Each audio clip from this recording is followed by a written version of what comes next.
He just wanted to save some money. He bought an old house and decided to renovate it himself. But when he opened the wall, he saw strange black cables that shouldn't have been there. He thought they were old wiring, until he realized where they led. Subscribe to the channel and write in the comments which city you are watching from.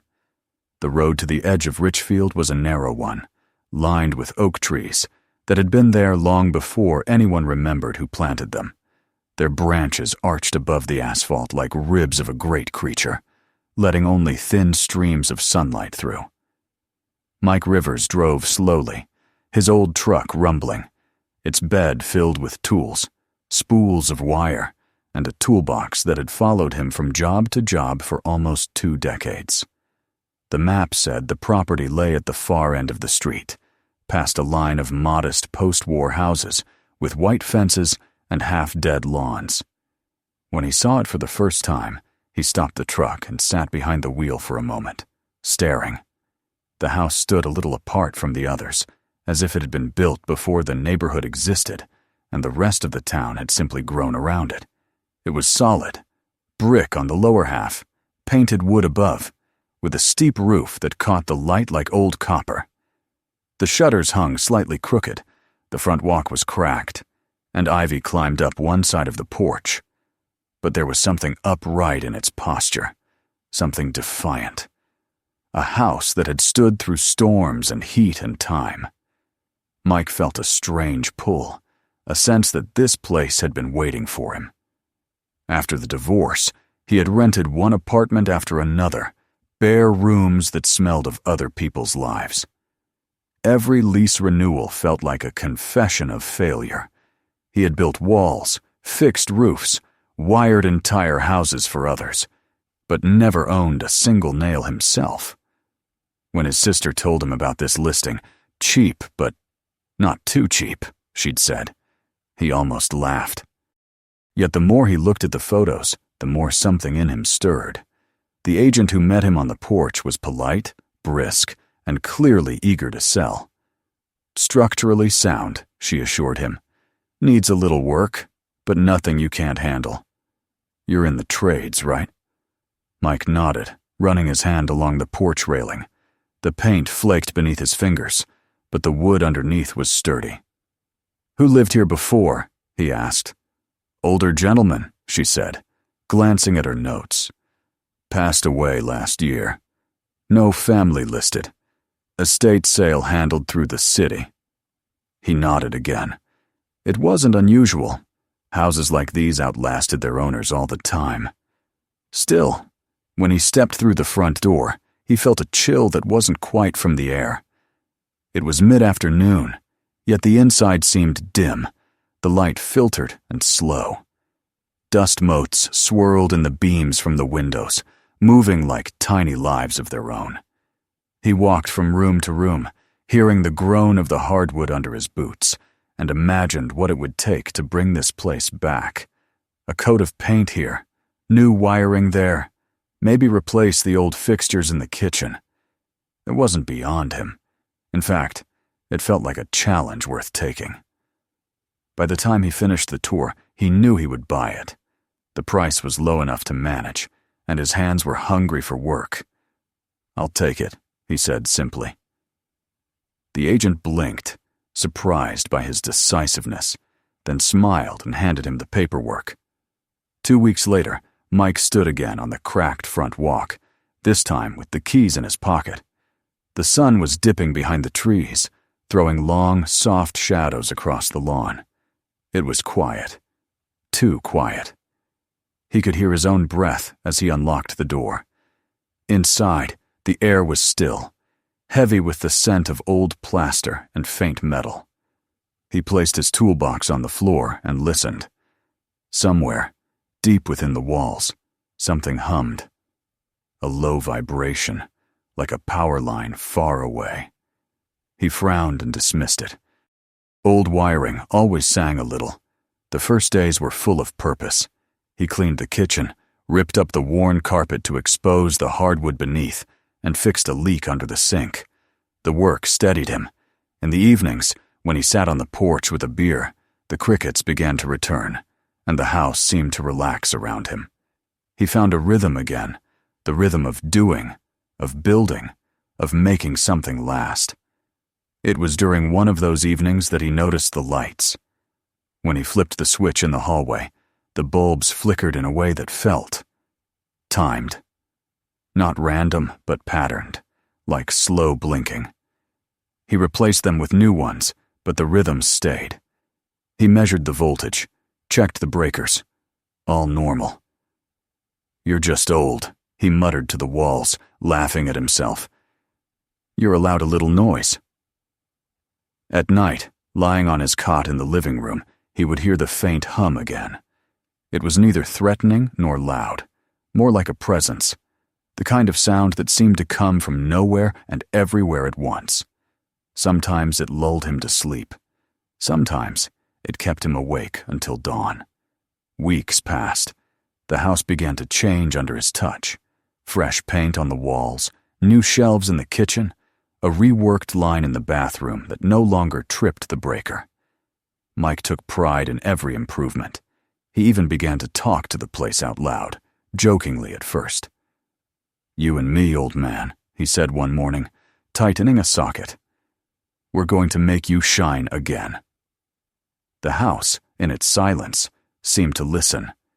Then, one afternoon, he decided to check the main panel in the basement. It was the kind of task he'd put off, thinking it could wait until the cosmetic work was done. The panel was an old gray metal box with faded labels. When he opened it, dust poured out. He squinted at the breakers, most of them original. What caught his attention was a pair of thick black wires running down behind the wall, larger than any he'd ever seen in a residential setup. They disappeared under the concrete floor instead of joining the rest of the circuits. He traced them with his hand. They were warm. Curious, he turned off the main breaker. The house went dark, as expected. But when he tested the wires again, the multimeter still read voltage. Steady. Constant. He checked the panel twice. Everything was off. Yet the wires hummed faintly beneath his palm. Mike stood there in the dim light, the air in the basement oddly dense. For a long moment he simply listened. The hum seemed to pulse with the beat of his own heart. Then, shaking his head, he forced a laugh. Residual charge, he told himself. Old circuits hold a ghost current. That's all. But that night, when he lay in bed and turned off the lamp, he saw the glow before he felt it. The light in the hallway flickered once, then steadied, not bright, but alive. He sat up, staring. The switch was off. Every breaker was down. And still, the light burned, golden and soft, as though the house itself refused to sleep. He walked slowly into the hall. The floor creaked beneath him, each step sounding louder than it should have. The bulb above swayed slightly, though there was no draft. Mike reached up and touched the fixture. It was warm. Too warm for something that shouldn't have been powered. He turned back toward the living room, half expecting to see someone there, but the house remained silent. The hum had grown louder now, more distinct. It seemed to come from the walls themselves. He whispered, almost against his will, "What are you running on?" There was, of course, no answer, only the faint vibration that filled the air like breath. The next morning, the light was off. Everything appeared normal. Yet Mike could not shake the unease that had taken root in him. Over breakfast, he caught himself staring at the walls again, at the way the sunlight spread across the paint, as if testing it for hidden depth.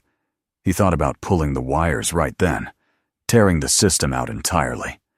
But reason held him back. "Later," he said, "after I finish the kitchen." He worked until late afternoon, fixing cabinets, hammering new boards into place. Sweat ran down his neck, dust clung to his hair. By the time the sun began to sink, he was exhausted. He turned off the lights, washed his hands at the sink, and stood looking out the window into the fading day. The sky was clear, the trees perfectly still. He was alone. Or so he thought. As he dried his hands, the kitchen light flickered once, twice, then steadied again. A small surge crawled through the switch plate, making him jerk his hand back. The hum returned, deeper now, rising from beneath the floor. He leaned on the counter, listening. It wasn't random. It was rhythmic. A slow, breathing sound. That night, unable to sleep, he went outside and stood in the yard. The house loomed before him, its windows dark except for the faintest glow along the edges of the curtains. He watched for a long time, hands in his pockets, heart thudding in his chest. He had seen faulty wiring, haunted circuits, and bizarre electrical accidents during his career. But nothing like this. The house seemed alive, quietly, patiently alive. He tried to tell himself he was imagining things, that after weeks of work and loneliness, his mind was filling the silence with noise. He turned back toward the door, shaking his head. As he reached for the handle, a single thought crossed his mind, fleeting, but sharp enough to linger. Maybe the house wasn't just old. Maybe it was waiting. When he went inside, the hum followed him, faint but steady, like the echo of something breathing behind the walls. And in that moment, though he didn't yet understand it, the house had already chosen him. The morning after the light in the hallway refused to die, Mike woke to the uneasy quiet that filled the house. It was the kind of silence that didn't comfort, but listened, and as he sat up in bed, he could feel the faint hum again, steady and low, somewhere beneath the floor. He told himself it was only his imagination, but the thought didn't settle. For a man who had spent half his life tracing electrical faults, rewiring old farmhouses, and crawling through attics with a flashlight between his teeth, there was no such thing as magic, only mistakes waiting to be found. Yet the hum was there, and when he listened closely, it didn't sound like fault or failure. It sounded like intent. He dressed quickly, moving through the morning routine on autopilot. Coffee, toast, another glance at the meter outside, still ticking forward, ordinary and oblivious. When he turned on his multimeter and tested the hallway outlet, the readings made no sense. Voltage steady, current low, but no identifiable feed.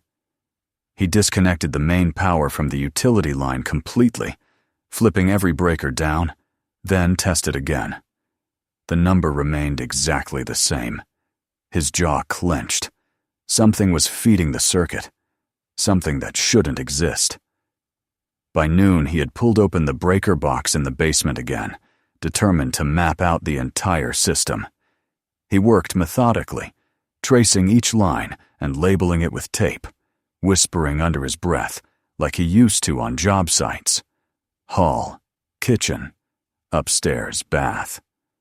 Until he reached the same pair of black cables he'd found days earlier. They were thick, smoother than typical insulation, and slightly warm to the touch. The wires ran downward, straight through the concrete floor of the basement, sealed tight around their entry point, with a resin that looked older than the house itself. He crouched down, put his ear to the cement, and for the first time heard what his skin had already felt. A faint, pulsing vibration, deep and steady. It came from below. Mike fetched his chisel and hammer. The first strike rang dull, echoing through the basement like a heartbeat. Dust rose. He cleared a small section of the concrete around the wires, exposing a faint metal edge embedded beneath the surface. It looked like the rim of a panel or hatch. He stopped, wiped sweat from his forehead, and stared. It was absurd. But there it was, a door beneath the basement floor. He sat back on his heels, breathing hard, heart pounding not from effort, but from that raw edge of curiosity he could never suppress. There were few things that could truly unsettle a man who'd seen as much old wiring as he had.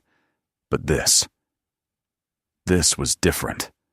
He marked the spot and went upstairs for water, telling himself he'd return to it later, after thinking it through. But by evening he was back at it, tools in hand. The air in the basement grew thick as the daylight faded above. When the metal finally gave way under his hammer, the sound that came out of the crack was not a release of air, but something else, a rush of stale cold, as though a breath had been trapped below for decades. He pulled back, coughing. The hole was small, but enough for light to slip through, and when he shone his flashlight inside, the beam caught on smooth concrete walls and the suggestion of something metallic in the center. He widened the opening, enough to crawl through. The space below wasn't large, perhaps the size of a garden shed, perfectly square, walls clean and dry despite their age. In the middle stood a box, chest-high, made of dull steel, its corners sharp, its edges precise. From it extended several thick black cables that disappeared into conduits running upward through the ceiling into the house. He stepped closer. The metal gave off a faint warmth, and when he pressed his hand against it, he felt a vibration that wasn't mechanical, but alive. On one side, a tiny green light blinked at slow intervals. "Jesus," he whispered. "You're still running." The words came out before he could stop them. He crouched, flashlight beam trembling slightly. The box bore a label, faded but still legible. Webb Energy Research Property of Institute. The name pulled at his memory, something he'd heard years ago on a construction job upstate. An old government program that had experimented with magnetic field stabilization during the energy crisis of the 70s. Most of those programs had been scrapped when funding disappeared. Yet here was something tangible, humming in his basement. He climbed back up, hands shaking.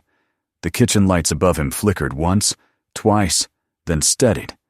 He looked toward the window, where dusk was gathering, and thought he saw movement in the reflection, his own outline distorted, doubled. He blinked, and it was gone. That night he searched the internet, digging through old engineering archives and half-forgotten articles. Webb Energy Research, he typed, Richfield. One result stood out, a declassified note from 1978 mentioning a Thomas Webb, electrical engineer and head of a small research team focused on localized electromagnetic field containment. The project was terminated after an incident of uncontrolled field resonance. The report ended there. No details, no cause, no survivors listed. He leaned back in his chair, exhaling. His house, built in the same decade, bore the name Webb on its deed. Coincidence, maybe. Or not. Over the following days, he tried to ignore what he'd found, but the house wouldn't let him. The hum grew stronger, resonating through the floors like a heartbeat he could feel through his boots. Tools left near the basement stairwell picked up a faint static charge. His phone battery, usually weak, began lasting for days without recharging. The refrigerator ran soundlessly. Even the old wall clock he'd never bothered to fix now ticked steadily, though its battery compartment was empty. The practical part of him, the builder, the electrician, the man who understood cause and effect, wanted to tear it all out, to rip every hidden wire until he reached the end. But another part, deeper and quieter, whispered that this was something beyond him. Not dangerous exactly, but immense. One evening, unable to resist, he returned to the hatch. The basement smelled faintly of ozone now. He descended into the chamber, knelt beside the metal box, and placed both hands on its surface. The hum traveled up his arms and into his chest, syncing with his pulse. It was almost peaceful. He found a small panel on the side, rusted but intact, and pried it open with his screwdriver. Inside were circuits unlike anything he recognized. No chips, no transistors, only loops of copper and small glass cylinders filled with a shimmering fluid that caught the light and bent it. The craftsmanship was beautiful, in a way no industrial design ever was. It looked almost organic. He hesitated, then disconnected one of the smaller leads, expecting the system to fail, to go silent. Instead, the hum deepened. The green light pulsed brighter, and the hair on his arms stood up. Upstairs, he heard the unmistakable creak of a floorboard, as if someone had taken a step. He backed away, pulse racing. When he climbed out and looked around the basement, everything was exactly as before, yet he couldn't shake the sense that the house had noticed him. The next morning, he visited the town archives. The clerk, an elderly man with coffee-stained fingers, pulled up the property records. Built in 1964, the man said, squinting at the screen. Owner of record. Thomas Webb. Lived alone. Retired engineer. Died here, apparently, 1978. How? Mike asked. Heart failure, I think. Found in the basement by a neighbor who hadn't seen him for days. The clerk shrugged. They said he was working on something strange down there. Instruments, wires, the kind of thing you folks in construction might understand better than me. Mike thanked him and left, his stomach twisting. Heart failure. The phrase felt too tidy, too small for what he had seen. That night, the lights in the house behaved oddly. When he turned off one room, another flicked on. The switches reversed themselves, as if the current had chosen its own direction. He unplugged everything he could, but even with nothing connected, the sockets still crackled softly when he passed a hand over them. The air itself carried a faint charge. He tried to sleep, but dreams came instead. Dreams of glowing veins running through walls, of a man standing in the basement with his hands pressed against a humming box, his face hidden by shadow. When Mike woke, sweat-soaked and gasping, dawn had already broken. He spent the next day in the yard, trying to keep his mind on ordinary tasks, repairing the porch railing, scraping old paint, trimming the hedges. But every time he looked back at the house, it seemed to shimmer slightly, like heat haze. The windows caught the sun and reflected it in colors that didn't belong in daylight. Greenish, silvery, alive. He rubbed his eyes and told himself it was only fatigue. That evening, while fixing a loose wire in the kitchen, he felt a tremor in the floor. It was so slight that he might have missed it if not for the ripple it sent through his tools on the counter. They vibrated in place, then stilled. He set down the pliers, heart hammering, and listened. The hum was back, louder than ever, and now it carried a rhythm that seemed almost breathing. He went outside. The sky was darkening, a faint breeze rustling the trees. From the yard, the house looked normal again. Yet above the roofline, something faint glowed, a thin mist, pale and greenish, hovering like a halo. It pulsed gently, almost in time with the beat he felt under his feet. Mike stared, frozen between wonder and dread. "You're alive," he whispered, before he could stop himself. "Aren't you?" The glow brightened for a heartbeat, then dimmed. He could have sworn the air around him vibrated in answer. He stood there until the mist faded completely, the night closing in. Only then did he return inside, closing the door softly behind him. He sat in the darkened living room for a long time, hands clasped, eyes fixed on the wall where the hidden wires ran. The house was silent again, but the silence felt full, not empty. It pressed on him like the weight of an unseen gaze. He thought of Thomas Webb, the man who had lived and died here, and of the machine still humming below the earth. Maybe Webb had succeeded in his experiment. Maybe he had found a way to make energy self-sustaining, to create power that fed on nothing but itself. And maybe, Mike thought grimly, that meant it was no longer just power. He rose slowly and walked to the basement door, resting his hand on the knob. "Whatever you are," he murmured, "I'm not your caretaker." But when he turned away, the hum rose again, deep and resonant, like a sigh from something vast and waiting. The walls shivered faintly. The light bulb in the hallway flickered, and for the first time Mike felt that the house was not merely reacting. It was listening. That night, as he finally drifted into restless sleep, he dreamed of light running through the veins of the earth, of cables coiling like serpents beneath the floor, and of a green pulse that matched the rhythm of his heart. When he woke before dawn, the hum was still there, steady as breathing. And though he would never admit it aloud, part of him felt that the house had spoken its first word through current, through silence, through the simple truth that power, once awakened, never really slept again. By the time October settled over Richfield, Mike could hardly tell where his own life ended and the rhythm of the house began. The hum beneath the floors was constant now, no longer faint or occasional, but steady, a background sound like the ocean one forgets to notice after hours on the shore. He had stopped trying to measure the voltage or trace the impossible circuits. The readings never changed. His multimeter remained on the kitchen table, its small display frozen on numbers that made no sense. The electricity that ran through his home didn't come from the grid, didn't fluctuate with weather or demand.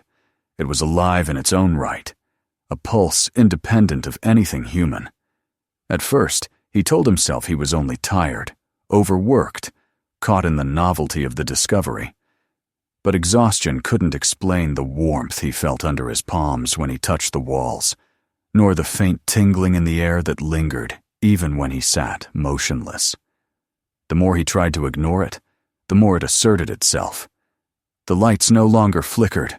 They glowed with a softness that seemed almost conscious, adapting to the hour, brightening when he entered a room, dimming when he left. Even the shadows behaved differently, gathering in corners like something that breathed. He hadn't called anyone. What would he say? That his house had an energy source unknown to modern science? That it hummed when he was angry and quieted when he slept? He could already hear the disbelief in their voices. Besides, a part of him didn't want to share it. The house was his, and the power, for all its strangeness, obeyed him, or at least coexisted with him, until it didn't. It began subtly on a night heavy with fog. Mike was in bed, half asleep, when the bedside lamp flickered once, then steadied into a pale glow, though he hadn't touched the switch. The hum rose slightly, deepening into a sound like a slow heartbeat. He opened his eyes, and for a moment he thought he saw light moving under the wallpaper, thin veins of silver spreading from the corners of the room. He sat up quickly, blinked, and the pattern was gone. The lamp remained on, however, its glow steady and warm. The next morning, the skin on his forearms prickled when he brushed against the walls. It wasn't a shock, not even static, just a faint vibration that left his fingertips buzzing. He spent the day in a haze, alternately fascinated and uneasy. By evening, his tools on the workbench had started to hum as well. The wrench, the screwdriver, even a loose nail rolled slightly as if magnetized. He went down to the basement, meaning to confront the machine again. But the moment he reached the bottom of the stairs, he hesitated. The air was thick, charged, and he could smell metal and rain, though the weather outside was dry. The green light on the device blinked faster than before, pulsing in a rhythm that made his heart stutter to match it. He stood there for a long time, unwilling to approach. When he finally forced himself forward and touched the metal casing, heat surged into his skin, not painful but intimate, as if the thing had recognized him. "Enough," he said aloud, his voice trembling. "You're done. Whatever you are, you stop now." The hum didn't change. The light pulsed on. He reached for his tools, intending to sever the cables, but his hands wouldn't move. The thought was clear, his will firm, yet his muscles felt heavy, disconnected from intention. He staggered back, breathing hard. The instant he removed his hand from the box, the sensation lifted. The paralysis was gone, replaced by a chill that crawled up his spine. He fled the basement and didn't return that night. Sleep was impossible. Every time he closed his eyes, he felt the hum under his bed, in the air, in the hollow of his chest. It wasn't sound anymore. It was inside him. His dreams were filled with flashes of light and fragments of voices, whispers overlapping, calling from within the walls. When he woke near dawn, his skin was damp and cold, and he knew the house had been watching him even then. Over the following days, Mike deteriorated. His reflection showed a man drained of color, his eyes ringed in gray, his hair streaked with white at the temples. He ate little, drank too much coffee, and avoided mirrors. When he turned off the lights, they returned on their own. The air vents whispered faintly at night, as though something were breathing through them. He began recording the sounds on a small digital recorder, desperate to prove he wasn't imagining it. The first playback nearly made him drop the device. Amid the static, he could hear words, not clear, but unmistakably human. "Don't turn it off," one voice said, soft and pleading. Another followed, distant and rhythmic. "Energy must live." He replayed it a dozen times, searching for logic in the distortion, but every repetition only deepened his dread. The voices weren't coming from radio interference. They came from the vibration itself, from the field surrounding him. That night, he sat in the living room with all the lights off. The house glowed faintly anyway, an invisible luminescence that traced the outlines of furniture and walls. He realized then that the machine no longer needed wires. It had spread beyond them. The current flowed through air, through him. He was the conduit now. It occurred to him that Thomas Webb, the engineer who'd built this place, might have experienced the same. Perhaps the system had required a living host to stabilize it, someone to ground the energy, to feed it with the only thing inexhaustible in the human body, vital force. Maybe Webb hadn't died of heart failure after all. Maybe the machine had simply taken what it needed and left an empty shell behind. The thought would not leave him. He went through the papers he'd collected from the archives, rereading every note about Webb and his research. Self-sustaining magnetic containment was the phrase that returned again and again, though one report added a chilling amendment in red ink. Field draws upon proximate bioelectric sources when isolated. Mike closed the file, his mouth dry. He didn't need a scientist to explain what that meant. The machine fed on life. By evening, he had made his decision. He would destroy it, no matter the cost. He gathered his heaviest tools, crowbar, wire cutters, sledgehammer, and descended into the basement one final time. The air there was almost fluid now, rippling faintly as he moved. The box in the center glowed with a steady green light, its pulse fast, expectant. The hum deepened, vibrating through his bones. He could feel his heartbeat sinking to it again, an unwanted rhythm he couldn't escape. He approached slowly, forcing his legs to keep moving even as the pressure in the air thickened. The moment he raised the crowbar, a voice filled the space. Not loud, but unmistakable, as if it spoke directly into his head. "You are part of the circuit," it said, calm and intimate. "To end me, you must end yourself." Mike froze, heart pounding. The light on the box flickered once, almost playfully. "I don't belong to you," he said through clenched teeth. Another whisper, softer now, rippled through the room. "You already do." He swung the crowbar anyway. The impact rang out like thunder. Sparks burst from the surface, and pain shot through his arms.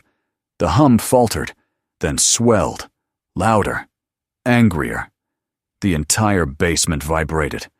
Dust fell from the rafters. Upstairs, the windows rattled. The light turned from green to white, searing and pure. He dropped the crowbar, gripping his head. The voice filled every part of him now. Male and female, old and young, countless tones overlapping. "We sustain. We remember. We need you." Mike stumbled backward, gasping. He understood then what Webb had done. The engineer hadn't just created a new power source. He had created a network of consciousness, a lattice of energy that absorbed the minds of those who came too close.